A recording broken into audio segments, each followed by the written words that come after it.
The coffee in Hana Kim's hand had gone cold. She stared at it, watching the light from the station's artificial sun reflect off the dark surface. Around her, the diplomatic cafe buzzed with conversation. Aliens of every kind sat at tables discussing trade agreements and cultural exchanges. Some had scales, others had fur, and a few glowed with their own inner light. Hana sat alone, as always. She preferred it that way. She worked as a translator on Nexus Station, a massive space station that floated between the stars. It was neutral territory, a place where dozens of alien species came to talk instead of fight. The war had ended 23 years ago, and places like this were proof that peace could work. At least that's what everyone said. Hana looked down at her tablet, reviewing the schedule for the afternoon. 3 meetings, 2 receptions, and 1 private consultation with the Trilask ambassador. The Trilask were insect-like creatures, polite but difficult to read. She had learned their language years ago, along with 7 others. Languages were safe. They followed rules. They made sense, unlike memories. Hana Kim? The voice cut through her thoughts like a knife. She looked up slowly, her face carefully blank. A man stood beside her table, tall and confident in a crisp military uniform. His face was handsome, with smile lines around his eyes.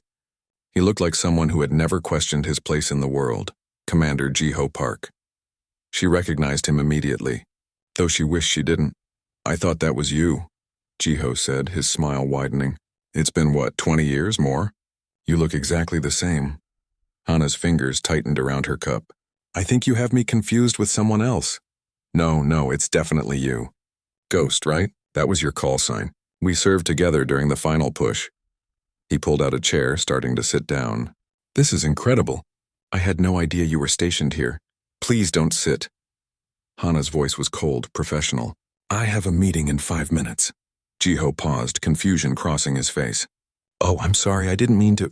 "It's fine. Enjoy your day, Commander." Hana stood, gathering her tablet and empty cup. She walked away without looking back, feeling his eyes on her until she turned the corner. Her hands started shaking only when she was safely in the corridor. She pressed them against the cool metal wall, forcing herself to breathe slowly. In through the nose, out through the mouth. Count to 4. Again. The shaking stopped after a minute. It always did. Hana had gotten very good at controlling her reactions over the years. She had to be. People couldn't know. They could never know. She made it to her quarters before the tears came. They were silent tears, the kind that came without warning and left just as quickly. Hana sat on the edge of her bed, staring at the blank wall across from her. She had lived in these quarters for 15 years, and the walls were still empty. No pictures, no decorations, nothing personal. It was easier that way. Her communicator beeped. A message from her supervisor, Tae-sun Lee. "Don't forget the reception tonight. The Vrax delegation arrives at 8. Your presence is requested." Hana closed her eyes. The Vrax, of course. The Leonine warriors who had been humanity's enemies during the war. Now they were allies, trading partners, friends even. Everyone had moved on. Everyone except her. The reception hall glittered with lights. Hana stood near the back, a glass of water in her hand. She never drank alcohol at these events. She needed to stay sharp, stay in control. Around her, diplomats mingled and laughed. Humans chatted with Vrax, their old enmity forgotten or at least hidden behind polite smiles. "You seem distant tonight." Hana turned to find Tae-sun beside her. Her supervisor was a kind man in his 60s with gray hair and gentle eyes. He had worked on Nexus Station for 10 years and had been Hana's boss for most of that time. "Just tired," Hana said. It was her standard excuse. "You're always tired." Tae-sun sipped his drink, watching the crowd. "You know, in all the years we've worked together, you've never told me anything about yourself. Where you're from, what you did before this, if you have family. There's not much to tell. Everyone has a story, Hana." She said nothing. After a moment, Tae-sun sighed and changed the subject. "The Vrax delegation leader is War Master Krelnok. Very important figure. He fought in the war, commanded several major campaigns. Now he's their chief diplomat. Quite a change, don't you think?" Hana's grip on her glass tightened. People change, do they? Or do they just find new ways to be who they always were? Tae-sun smiled softly. "That's not criticism. Just observation." Before Hana could respond, a hush fell over the room. The Vrax delegation had arrived. They were impressive creatures, standing 7 feet tall with golden fur and sharp eyes. They moved with the grace of natural predators even in formal diplomatic robes. At their center walked Krelnok. He was older than the others, his muzzle gray with age, but his presence commanded the room. His eyes swept across the gathered crowd, taking in every detail. When his gaze passed over Hana, she felt a chill run down her spine. For just a moment, his eyes paused on her. His nostrils flared slightly as if catching a scent. Then he moved on and the moment passed, but Hana knew. Some part of him had recognized something in her. Not her face, perhaps, but something deeper. A warrior recognizing another warrior, even across decades and species. She set down her glass carefully and slipped out of the reception hall. No one noticed her leave. They never did. That was how she preferred it. That night, Hana couldn't sleep. She lay in bed staring at the ceiling, watching shadows move across the smooth surface. Her quarters were completely silent. She had disabled all the ambient noise generators that most people used. She needed to hear everything, always. Old habits. The memories she usually kept locked away were pressing close tonight.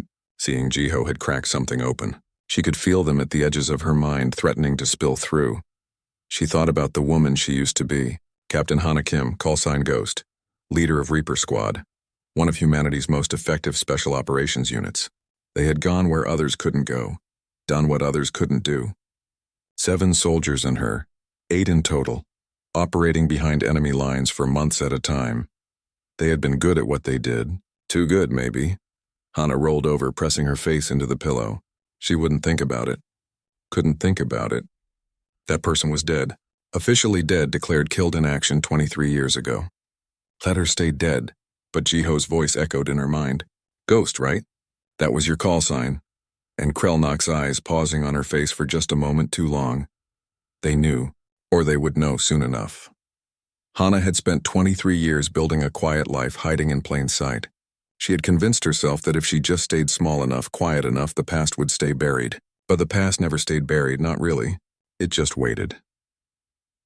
As the station's night cycle deepened and false stars glittered through her window, Hana made a decision.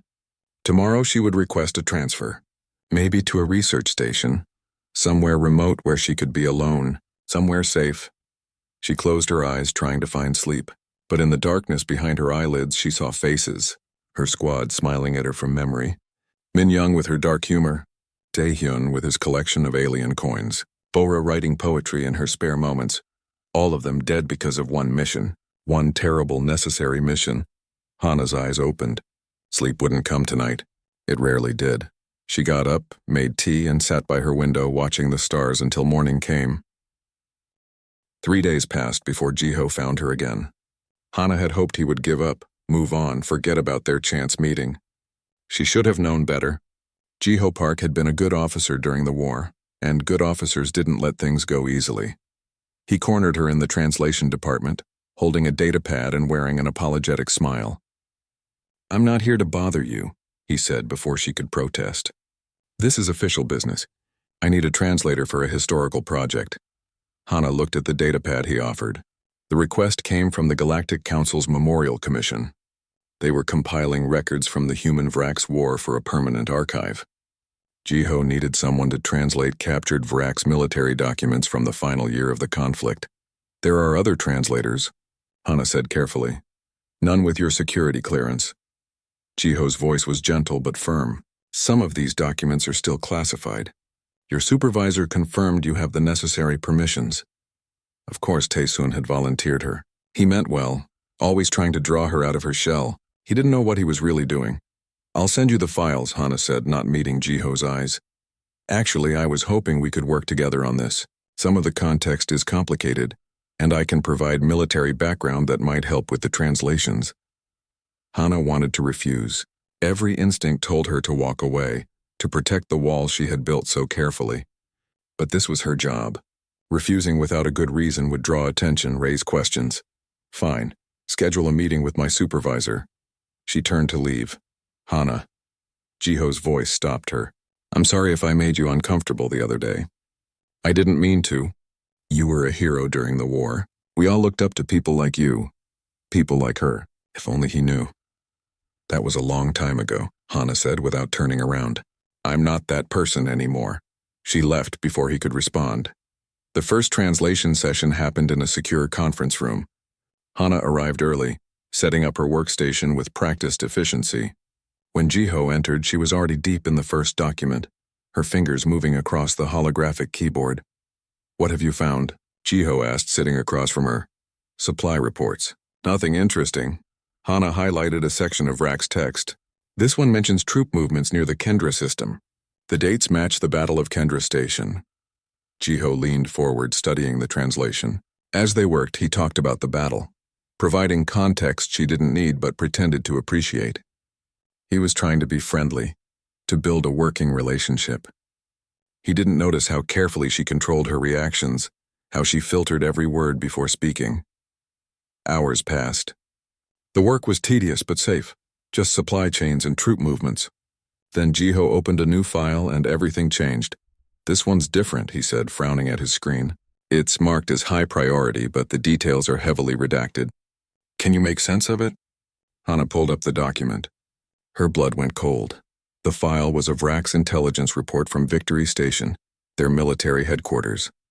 The date was burned into her memory. The report described a human infiltration, a failed containment, and a catastrophic security breach. The Vrax intelligence officer had written, "The demon called Ghost has breached the command level. All honor guard units lost. Commander suggests total evacuation of sensitive materials." "Hana, you okay? You went pale." She forced herself to breathe normally. "Just a headache. These old files are hard to read. Maybe we should take a break." "No, I'm fine." She started translating, keeping her voice steady. She changed words here and there, making it sound like a standard breach, nothing special. Just another failed Vrax security incident. But Jiho was watching her too closely. "That's strange," he said. "This report mentions something called the Ghost. I've heard that name before. It was a legend among Vrax soldiers, a human who couldn't be killed, who walked through their most secure station like a phantom." He paused. "Some people said it wasn't real. Just a story the Vrax told to explain their defeat." "Legends usually are just stories," Hana said, not looking up from her screen. "Maybe, but this report makes it sound real. Whatever happened at Victory Station, it terrified them." Jiho scrolled through more files. "There are dozens of reports here, all from the same time period, all marked with extreme priority. The Vrax were panicking about something." Hana's hands moved automatically, translating words she wished she could forget. With each document, the picture became clearer. The Vrax had been days away from deploying a planet-killer weapon aimed at Earth. The intelligence stolen from Victory Station had exposed their plans and allowed humanity to strike first, ending the war. "This is incredible," Jiho said quietly. "Whatever happened at Victory Station, it saved Earth. Maybe billions of lives." He looked at Hana with new respect. "The people who did this, they're the real heroes of the war. Not people like me who just followed orders." Hana saved the translation and closed the file. "Heroes die. The people who do things like this usually don't get to be heroes. They just get to live with what they did." That's a dark way to look at it. War is dark. Jiho studied her for a long moment. "You know something about this, don't you? About Victory Station?" "I know what the files say." "That's all?" "No, it's more than that. The way you translate, the way you react to certain phrases. You've seen this before?" His voice softened. "Hana, what did you do during the war?" "My job. Same as everyone else." "I don't think so. I've been thinking about when we first met. You seemed familiar, but I couldn't place it. Now I'm starting to remember. Final year of the war, I was part of a rescue operation. We picked up a soldier from a damaged ship. She was barely alive, covered in wounds, clutching a data core like her life depended on it." Jiho's eyes widened. "That was you, wasn't it?" Hana stood up abruptly. "This session is over. I'll send you the completed translations by tomorrow." "Hana, wait. Don't." Her voice was sharp, cutting. "Don't dig into this, Commander. Some graves are meant to stay closed." She left the conference room, her calm exterior intact, until she reached the corridor. Then she leaned against the wall, fighting the panic rising in her chest. Memories were pushing through, fragments of things she didn't want to remember. Blood on metal floors, alarm sirens screaming, the weight of a Vrax warrior's body hitting the ground. No. She pushed the memories back down, locking them away where they belonged. She had gotten good at this over the years. The memories came, she acknowledged them, and she put them away. Control, always control. But something had shifted. Jiho was asking questions. The files were bringing everything back to the surface. And worst of all, somewhere on this station, Krelnok was walking around a Vrax warrior who had been at Victory Station that night. How long until he remembered? How long until he put the pieces together? That evening, Hana went to the medical bay. Dr. Yoonji Choi was the station's chief medical officer, a sharp woman in her 50s who had treated Hana dozens of times over the years. Minor ailments mostly. Headaches, insomnia. The occasional injury from pushing herself too hard in the gym. Dr. Choi never asked too many questions, which Hana appreciated. Blood pressure's elevated, the doctor said, studying her scanner. Not sleeping again? Not well. The medication I prescribed should help. I don't like taking it. Makes me foggy. Dr. Choi sighed, setting down her scanner. Hana, I've been your doctor for 6 years. In that time, I've watched you work yourself into exhaustion, refuse help, and maintain the most isolated lifestyle I've ever seen. You're barely 45, but your stress levels are off the charts. She paused. I'm not trying to pry, but whatever you're carrying, it's killing you slowly. We all carry something. Not like this. I've treated combat veterans before. I know the signs. The doctor's voice gentled. There are new therapies available now. Better than what existed during the war. If you wanted to talk to someone, I'm fine. You're not fine. You're functional. There's a difference. Dr. Choi handed her a prescription. Take these if you need them. But Hana, pills can't fix everything. Sometimes you need to actually deal with what's eating you. Hana took the prescription and left. She knew the doctor was right, but right didn't matter. Dealing with the past meant opening doors she had sealed shut for good reasons. Behind those doors were 48 hours she couldn't remember clearly.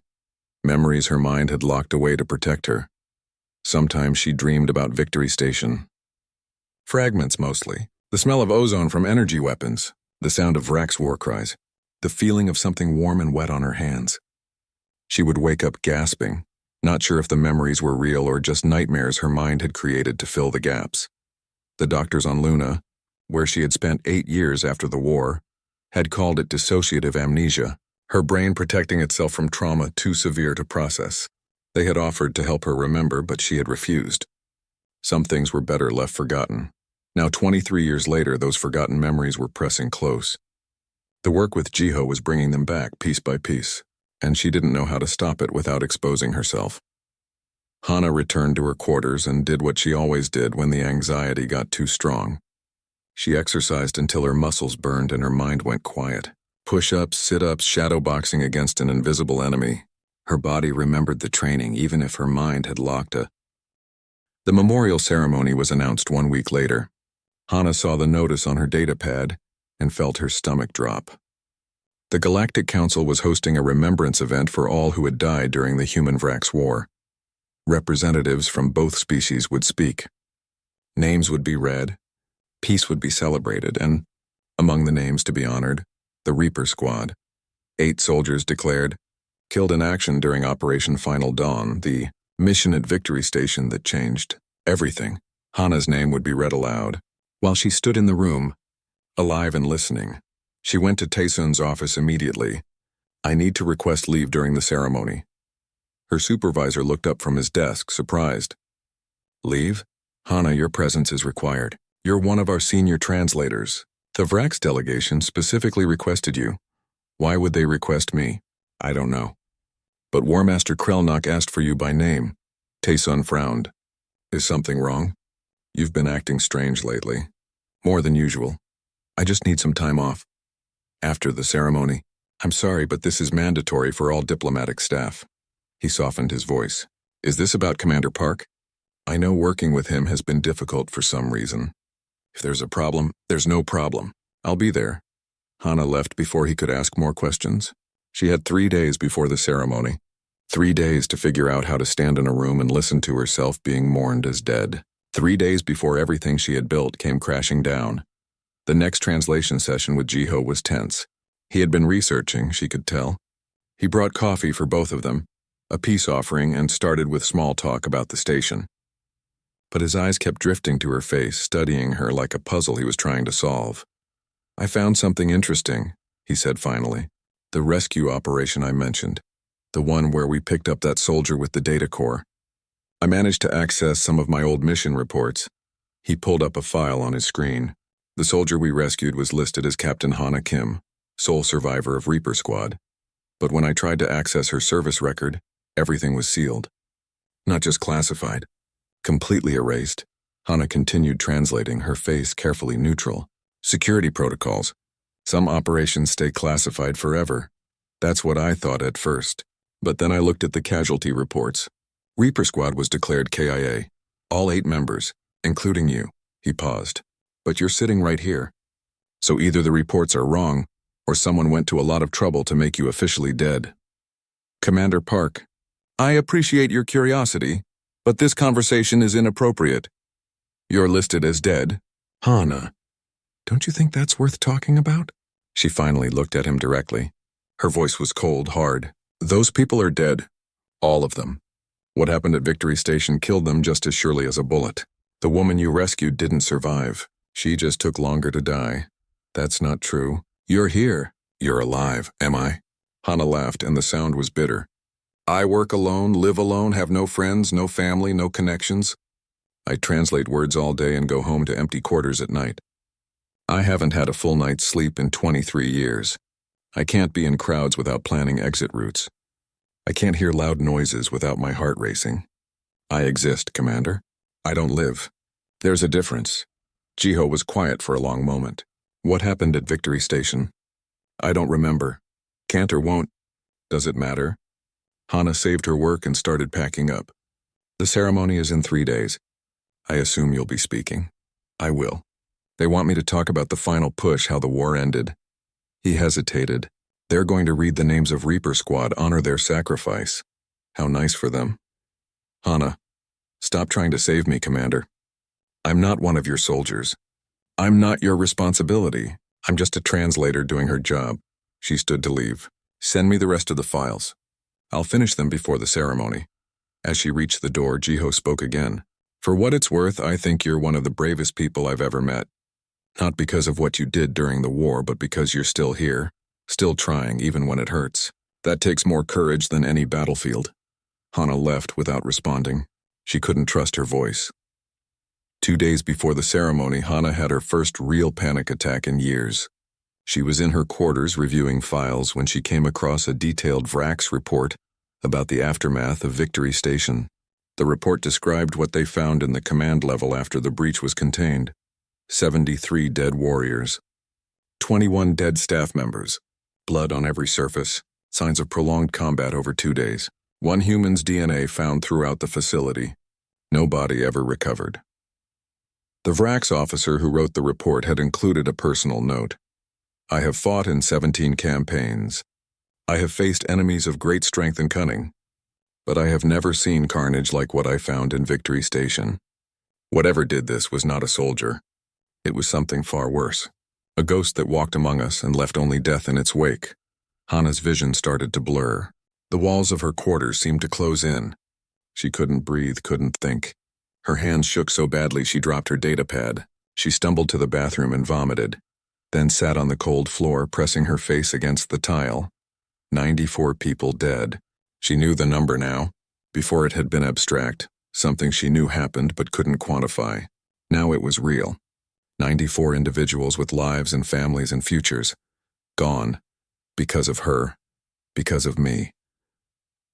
The phrase repeated in her mind like a drumbeat. Because of me. Because of me. Because of me. She didn't know how long she sat there. Eventually her communicator beeped. Dr. Choi's voice came through, concerned. Hana, you missed your appointment. Are you all right? Hana forced herself to respond. Fine, just busy. You don't sound fine. I'm coming to your quarters. No, But the doctor had already disconnected. 5 minutes later, Dr. Choi was at her door. She took one look at Hana and immediately went into doctor mode, checking her vitals, asking questions in a calm, professional voice. But her eyes were worried. When did you last eat? This morning. A lie. Hana couldn't remember her last meal. Your blood sugar is low. When did you last sleep? I sleep. How many hours? Hana didn't answer. Dr. Choi sighed and sat down beside her on the bathroom floor. You're going to make yourself sick. Whatever you're dealing with, you can't do it alone. I've been doing it alone for 23 years. And look where that's gotten you. The doctor's voice was gentle but firm. Hana, I'm going to ask you something and I want you to be honest. Are you in danger of hurting yourself? No. That answer at least was true. Hana had never considered that option. She had made a promise once, a long time ago. She would survive, no matter what it cost. Then what's happening? What's changed? Hana closed her eyes. She was so tired. Tired of hiding. Tired of pretending. Tired of carrying the weight alone. Maybe it was time. Maybe it didn't matter anymore. I killed 94 people during the war, she said quietly. I can't remember doing it, but I know I did. My mind locked the memories away, but now they're coming back. Pieces of them. And I don't know if I can handle it when all the pieces come together. Dr. Choi was silent for a long moment. Then she asked, Victory Station? You know about that? I know the legends. Every doctor who treated war veterans knows about Victory Station. It's the case study they use in combat trauma courses. The worst single-person incident on record. She paused. I never thought I'd meet the person who survived it. I didn't survive it. That's what I've been trying to tell everyone. The person who walked into Victory Station didn't walk out. Something else came out wearing her face. That's not true, Hana. You're still you. Traumatized, yes. Changed, absolutely. But still you. You don't understand. When I think about what I must have done, the person I must have been to do those things, I don't recognize her. I don't want to recognize her. Dr. Choi took Hana's hand. The ceremony is in 2 days. They're going to read your name. What are you going to do? I don't know. You have options. We could evacuate you for medical reasons. Fake an emergency. Get you off the station before— No. I've been running for 23 years. Maybe it's time to stop. The doctor squeezed her hand. If you're going to face this, you don't have to do it alone. I'll be there. So will Tai-sun, whether he knows the full story or not. You have people here who care about you. Hana wanted to believe her. But caring wasn't enough. Caring couldn't change what she had done. Caring couldn't bring back the 94 people who died at Victory Station. After Dr. Choi left, Hana lay in her bed and did something she hadn't done in years. She tried to remember. Really remember. Not just the fragments and nightmares, but the actual events. She closed her eyes and let her mind drift back to that night. The infiltration, the alarm, her squad getting cut down, Min Young falling, Daehyun's last words, Bora's hand reaching out before going still, then nothing, just a void where 2 days should be. And on the other side of that void, she was climbing into a stolen Vrax fighter, covered in blood, clutching a data core, barely conscious. Whatever happened in that void had saved Earth, but it had also created a monster. And in 2 days, everyone would know the truth. Hana pulled her blanket tighter and waited for morning. The day of the memorial ceremony arrived. Hana dressed in her formal uniform, the dark blue outfit that all diplomatic staff wore for official functions. She looked at herself in the mirror and barely recognized the woman staring back. She looked small, fragile, nothing like a soldier, but appearances could be deceiving. She had learned that lesson well. The ceremony was being held in the Grand Hall, the largest space on Nexus Station. When Hana arrived, the hall was already filling with people. Humans, Vrax, Trilask, Lumens, and dozens of other species, all here to remember the war that had ended 23 years ago. Hana found a spot near the back, trying to be invisible, but Tai-sun spotted her and waved her over to the diplomatic section. She had no choice but to join him. You look pale, he said quietly. Are you feeling all right? Just tired. He studied her with those kind eyes that saw too much. If you need to leave, just say the word. I'll cover for you. I'll be fine. The ceremony began with speeches from both human and Vrax representatives. They talked about the cost of war, the value of peace, and the hope for a better future. Hana listened with half her attention, the rest focused on staying calm, staying present.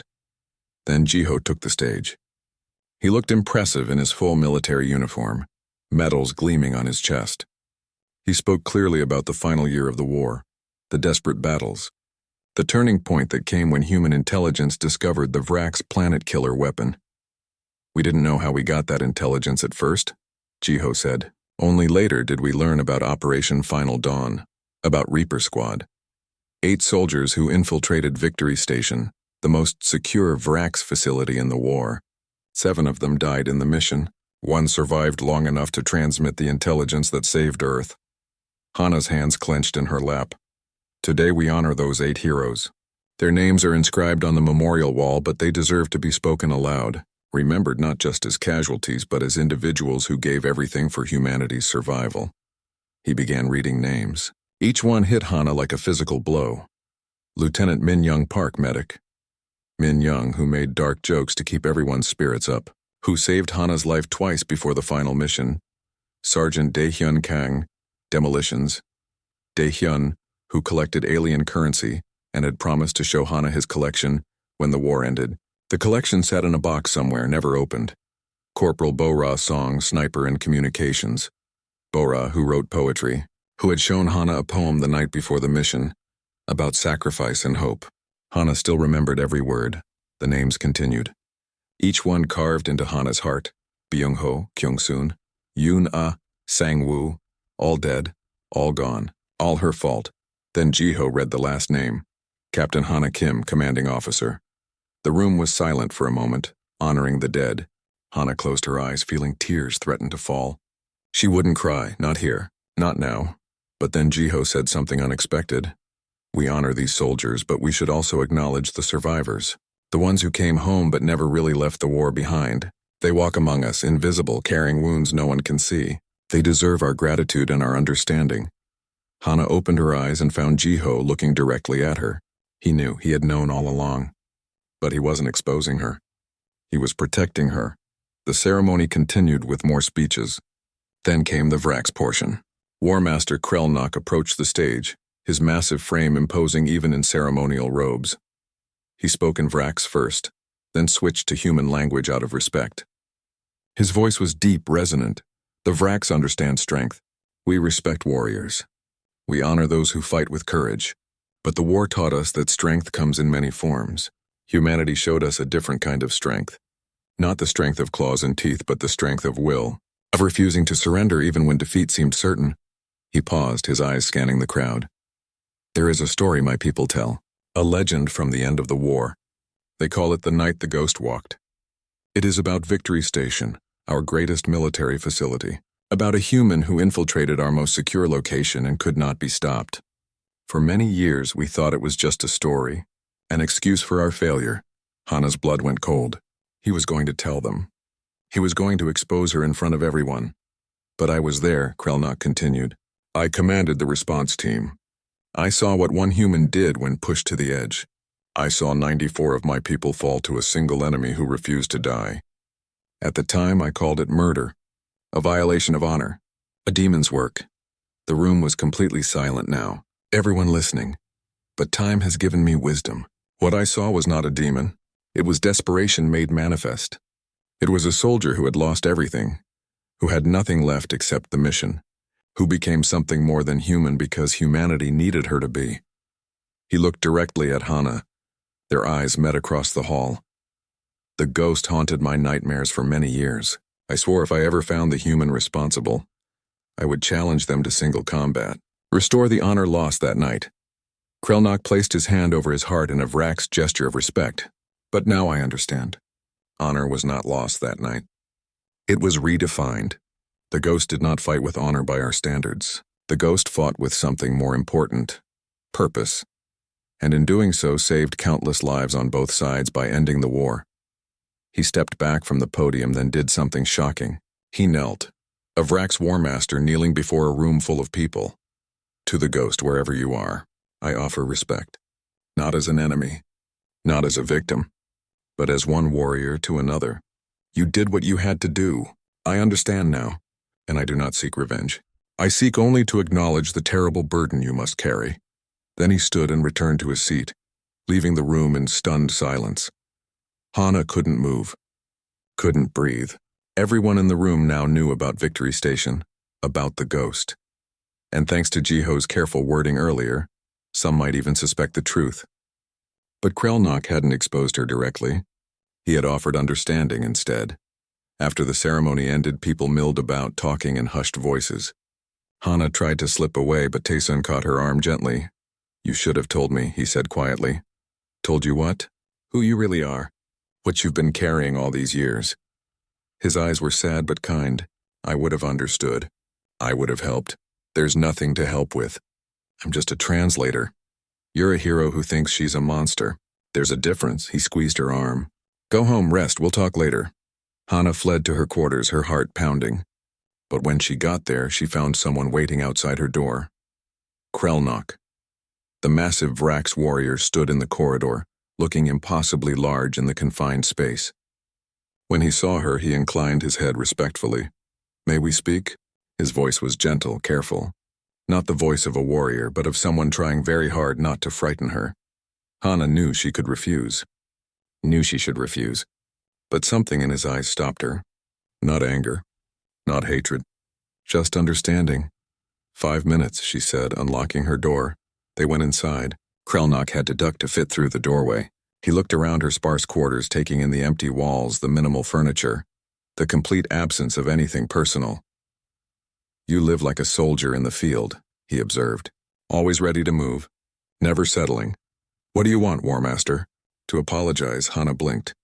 For what? For not recognizing you sooner.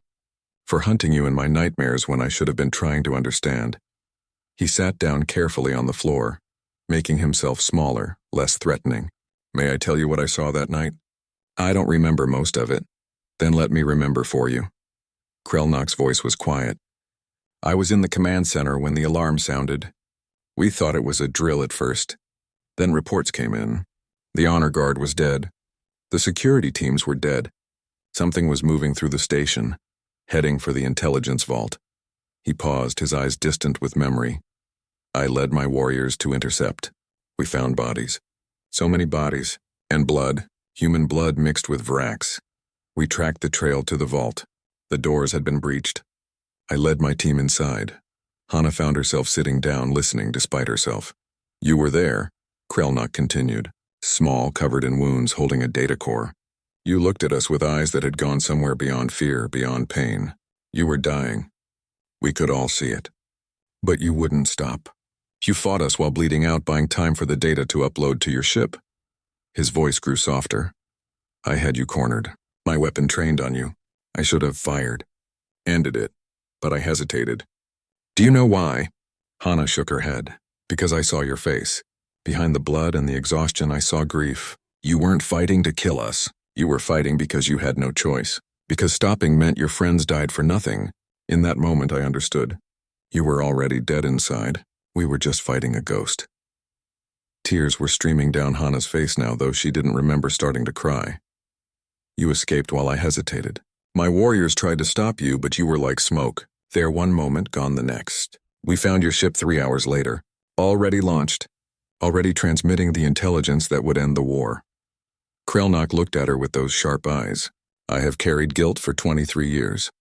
Guilt for hesitating. Guilt for letting you escape. Guilt for all my warriors who died. But seeing you now, I understand. You have carried more guilt than I ever could. And I want to release you from that burden. 3 days after the ceremony, Hana sat in Dr. Choi's office. The doctor had called her in for a follow-up, but both of them knew this was more than a medical checkup. How are you sleeping? Dr. Choi asked. Better, actually.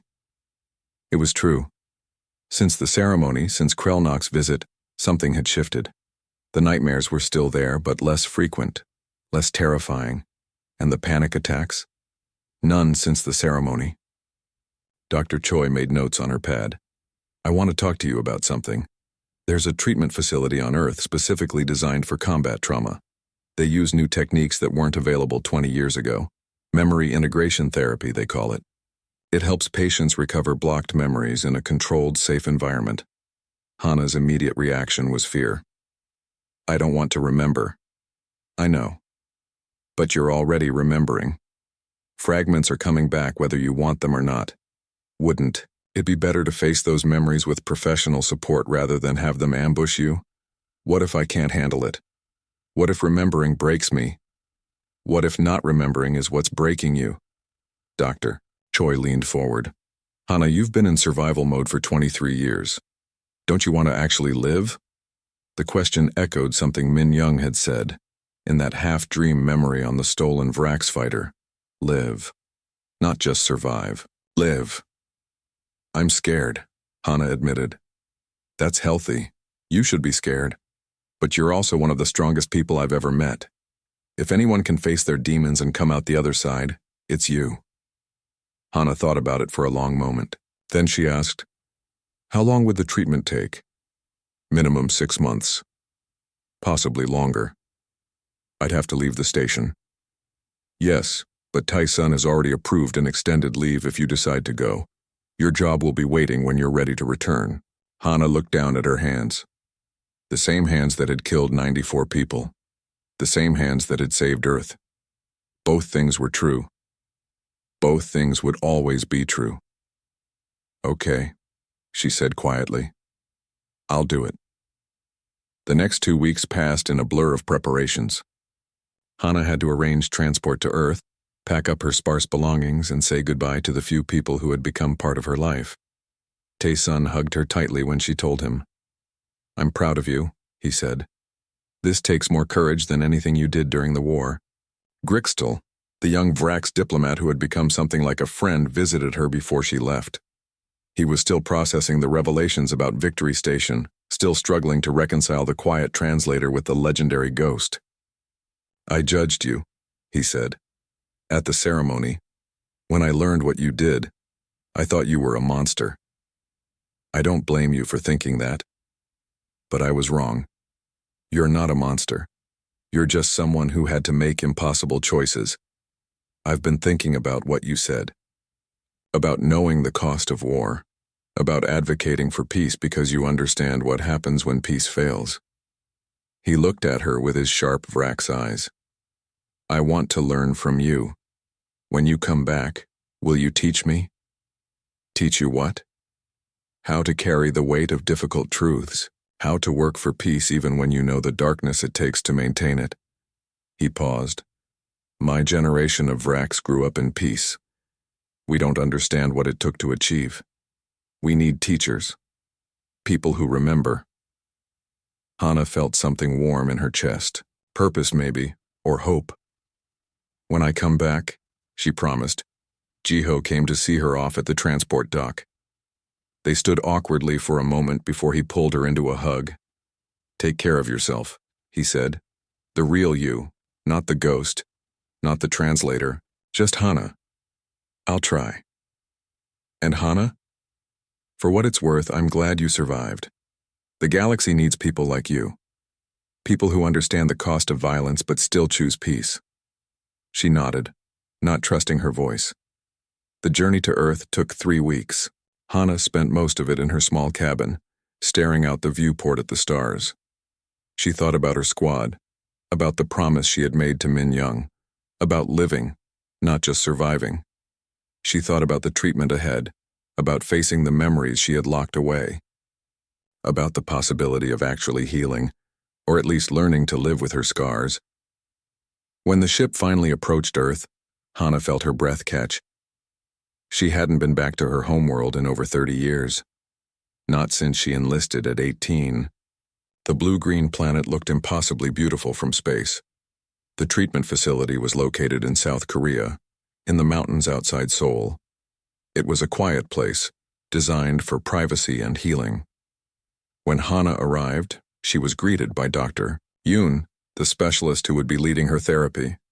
"Welcome, Captain Kim," Dr. Yoon said gently. "Or do you prefer Hana?" "Just Hana. I haven't been a captain in a long time." "Very well, Hana. Let me show you to your room. We'll begin treatment tomorrow. For today, just rest and settle in." The room was simple but comfortable. Through the window, Hana could see mountains and forests. She could hear birds singing. It reminded her of something. A conversation long ago. Someone asking what she would do when the war ended. She had said she wanted a quiet life, somewhere she could hear birds in the morning. Min Young had remembered, had made her promise to live. And now, 23 years later, Hana was finally trying to keep that promise. The first therapy session was harder than Hana expected. Dr. Yoon explained the process gently but clearly.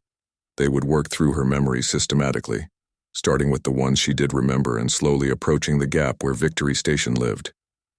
"This will be painful," Dr. Yoon warned. "Your mind blocked those memories to protect you. Recovering them means facing that trauma directly. Are you sure you want to do this?" Hana thought about Krelnok's words, about the difference between surviving and living, about the choice between carrying guilt silently for the rest of her life or trying to heal. Yes, she said. I'm sure. They started with her earliest memory of the war, basic training, her first deployment, the first time she killed someone. Each memory was examined, processed, integrated. It was exhausting work, but Dr. Yoon was patient and skilled. Weeks passed. Then months. Slowly, carefully, they approached the blank space where Victory Station waited. Are you ready? Dr. Yoon asked one morning, 6 months into treatment. Hana wasn't sure anyone could be ready for this, but she was as ready as she would ever be. Yes? The session lasted 4 hours. With Dr. Yoon's guidance, Hana let herself remember, really remember, the infiltration, the alarm, her squad getting killed, the moment she made the choice to complete the mission alone, then the gap, the 48 hours she had locked away. Dr. Yoon used a combination of hypnosis and trauma processing techniques to help Hana access those lost memories.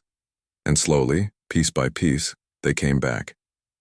She remembered fighting for her life, remembered the feeling of desperation, of knowing she couldn't fail because failure meant Earth's destruction, remembered the Vrax warriors who tried to stop her, and the terrible clarity that came from knowing she had to kill them all to survive.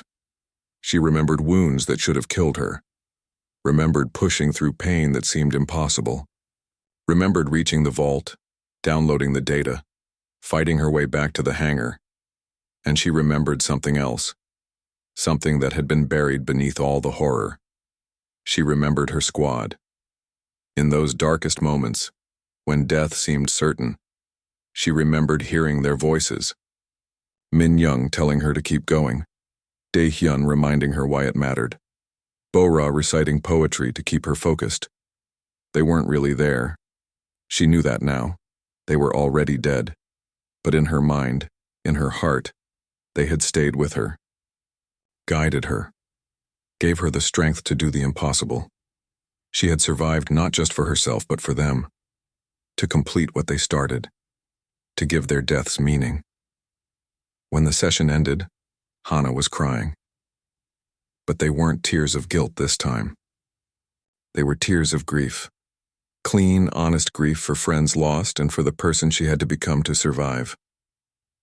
Dr. Yoon held her hand while she cried. You did well, the doctor said softly. The hardest part is over. But Hana shook her head. No. The hardest part is learning to live with what I remember. Learning to integrate that person with who I am now. That's the work ahead, Dr. Yoon agreed. But you've taken the most important step. You've faced the truth. Now we can begin healing. 2 months later, Hana walked through the mountains near the facility. She had permission to go on solo hikes now, a sign of her progress. The trail was beautiful, quiet, except for birdsong and the wind through the trees. She thought about the messages Jiho had given her before she left the station, the data chip full of testimonies from people whose lives were saved when the war ended early. She had finally watched them, all of them. Thousands of people talking about their children, their careers, their lives that existed because of what Hana did at Victory Station. It didn't erase the 94 who died. Nothing could do that. But it provided context, balance, a reminder that her actions had consequences beyond death. Hana reached a clearing and sat on a rock, looking out over the valley. She pulled out her communicator and opened a file she had been working on for weeks, a letter to the families of her squad members. She had written to all of them now. Some hadn't responded, others had. Bo-ra's daughter had sent her mother's poetry collection. Min Young's brother had told her stories about Min Young's childhood. Dae Hyun's parent,